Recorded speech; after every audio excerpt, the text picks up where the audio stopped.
আসসালামু আলাইকুম রহমতুল্লাহ। Unique cooking চ্যানেলে স্বাগতম। আজকে গ্রামের বাড়ি, অনেক কাজকর্ম, ঘর দুয়ার ভাঙ্গাচুরা, বাইরে টিন টুন নাই, সব ভেঙে ফেলাইছে। এখন আমরা এখানে, আগে পুরানো বিল্ডিং ছিল, বিল্ডিং ভেঙে এখন নতুন বিল্ডিং দেবে। অনেক কাজকর্মের ভিতরেও দেখেন আমি ভিডিও করতেছি, কারণ এর ভিতরে দেখবেন আমি কাজ বেশি করতেছি, তার ভিতরেও আবার আমি ভিডিও তৈরি করতেছি। আসলে একটা কথা কি, সফলতার জন্য কিন্তু অনেক কষ্ট করা লাগে। সফলতা কেন আসে? কষ্ট না করলে তো আসে না। সফলতা আসে, আমি যদি ঘরের ভিতরে বসে থাকি তাহলে আমাকে কেউ খাইতে দিয়ে যাবে? কেউ দিয়ে যাবে না। আর আপনার ঘরের ভিতরে বসে আপনি কি কি ভিডিও বানাইলেন, আপনার বাড়িতে বসে কি কি কাজ করলেন। আমি থাকি ঢাকায়, কিন্তু কাজ করতেছি, বাড়ি বেড়াইতে আসছি, এখানেও কিন্তু আমি ভিডিও করতেছি। কারণ ভিডিও কিন্তু মিস করা যাবে না। যদি আপনি ভিডিও মিস করেন তাহলে দেখা যায় আপনার ইউটিউবে, ফেসবুকে আপনি সফল হইতে পারবেন না জীবনেও।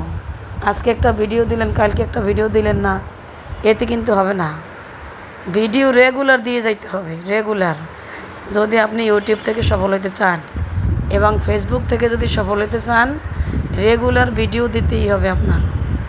এখন আমি বাড়ি অনেক কাজে কর্মে ব্যস্ত আছি, দেখা যায় ভিডিও করার টাইম পাই না। তারপরও দেখেন কষ্ট করে ভিডিও করতেছি। আর ভিডিও করা আপনারা মনে করেন না যে এতে কোনো কষ্ট না, এতে কিন্তু অনেক কষ্ট। কারণ একটা ভিডিও তৈরি করে এডিটিং করতে যে কষ্টটা হয়, আর এই ধৈর্য ধরে তো অনেকে থাকতে পারে না। এই যে বাড়িতে গতকালকে ঝড় হয়েছে, ঝড়ের যত পাতা টাতা দিয়ে বাগান হয়ে গেছে বাড়ি। আমি ঝাড়ু টাড়ু দিয়ে পরিষ্কার করতেছি, তার ভিতরে ভিডিও বানাইতেছি, তারপরে কথা বলতেছি। কোন কথাটা বেশি গুরুত্বপূর্ণ, কাদের আগ্রহ বেশি হবে এই ভিডিওগুলি তৈরি করতে, ফেসবুক প্ল্যাটফর্মে আসতে, ইউটিউবে আসতে। অনেক মেয়েরা, ছেলেরা আছে অলস, কিছুই করতে চায় না। আর ওরা অলস মানুষ এটা দেখে বসে থাকে। মানুষ এটা না দেখে, বসে না থেকে আপনি নিজে একটা কিছু করেন, নিজেই সফল হইতে পারবেন। দেখেন সকালবেলা আমি যাইয়া ভোরে ফজরের নামাজ পড়ে যেয়ে মাছ কিনে নিয়ে আসছি, মুরগি কিনে নিয়ে আসছি, দেশি মুরগি। এগুলি আইনে এখন এগুলি কাটাকাটি কইরা, রান্নাবান্না কইরা, মেহমান আসছে ওদেরকে খাওয়াইতে হবে।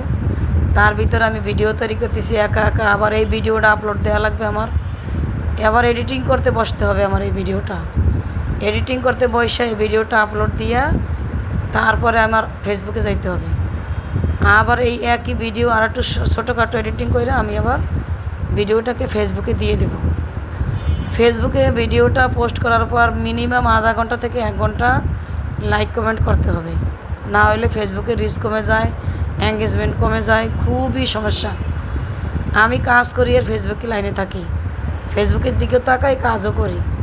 একটানা যদি মোবাইল হাতে নিয়ে বসে থাকেন তাহলে ঘরের কোনো কাজ হবে না, কিছুই হবে না। আপনি মোবাইল পাশে রাইখা ভিডিও দেখবেন, গঠনমূলক কমেন্ট করবেন, কাজও করবেন, আমি যেগুলি করি।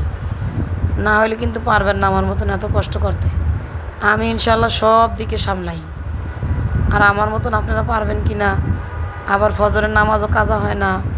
5 ওয়াক্ত নামাজ পড়ি ইনশাল্লাহ। সকালবেলা 1 ঘন্টা কোরআন তেলাওয়াত করি, দুপুরে নামাজ পড়ার পর একটু রেস্ট নেই, ঘুমাই।